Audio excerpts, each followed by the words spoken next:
नमस्कार।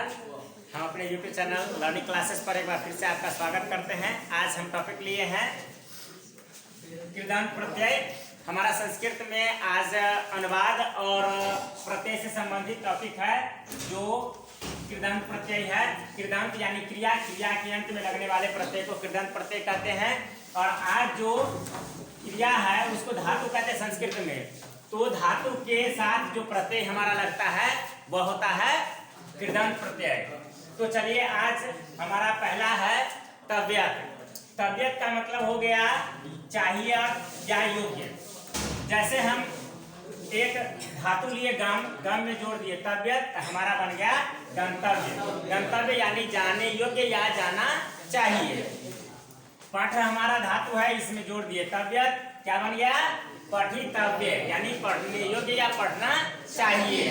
तो योग्य और चाहिए अर्थ। और इस तव्यत के साथ एक और प्रत्यय आता है, वह होता है अनियर। इसका अर्थ भी होता है योग्य। गमनियम, पठनियम, जैसे इसके साथ गम है और तव्य जोड़ दिए तो गंतव्य हो गया। उसी तरह से अनियर अगर जोड़ देंगे, मान लीजिए कि गम में हम जोड़ दिए अनियर तो बन जाता है गमनियम। जाने योग्य, पठनियम तो पढ़ने योग्य। तो हम समझते हैं कि तव्यत और अनियर एक ही प्रकार के प्रत्यय की श्रेणी में आते हैं।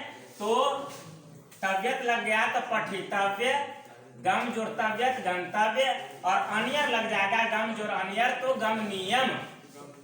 दूसरा हमारा प्रत्यय लिए है कत्वा।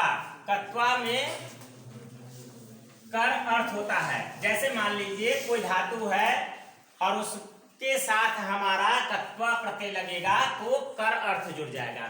जैसे गम जोड़ कत्वा तो गत्वा। गत्वा का मतलब हो गया जाकर। जैसे वह घर जाकर पढ़ेगा तो सह गृहं गत्वा पठिष्यति, या वह घर जाकर खाएगा तो सह गृहं गत्वा खादिष्यति, या वह खाकर पढ़ेगा तो सह खादित्वा पठिष्यति।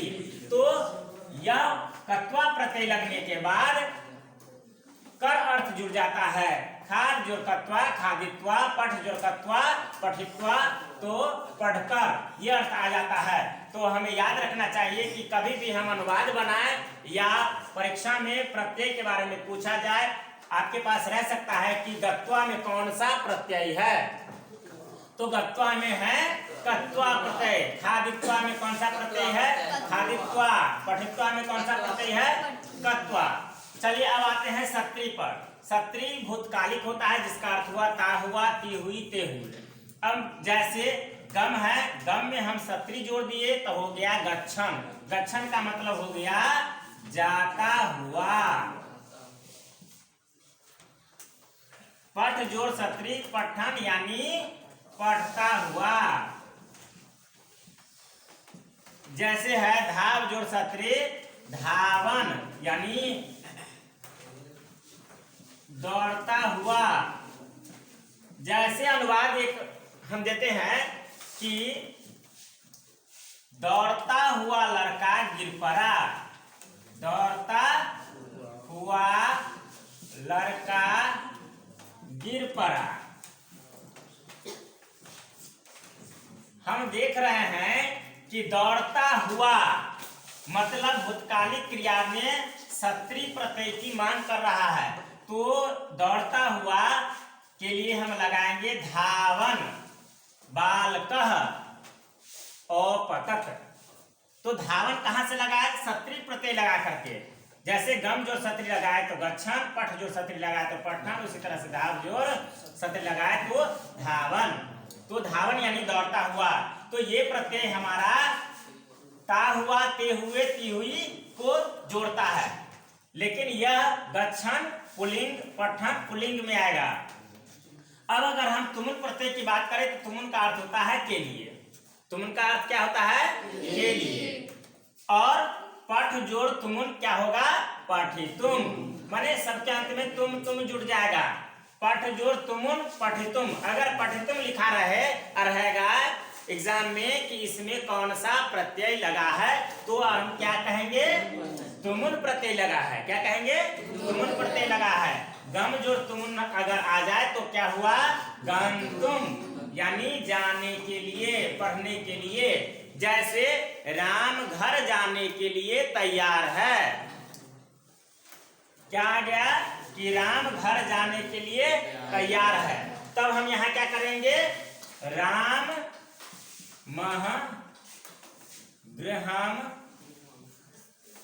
जाने के लिए। तो पता होना चाहिए कि जो काम करने के लिए, तो गम जोड़ तुम लगा देंगे तो गंतुम यानी जाने के लिए।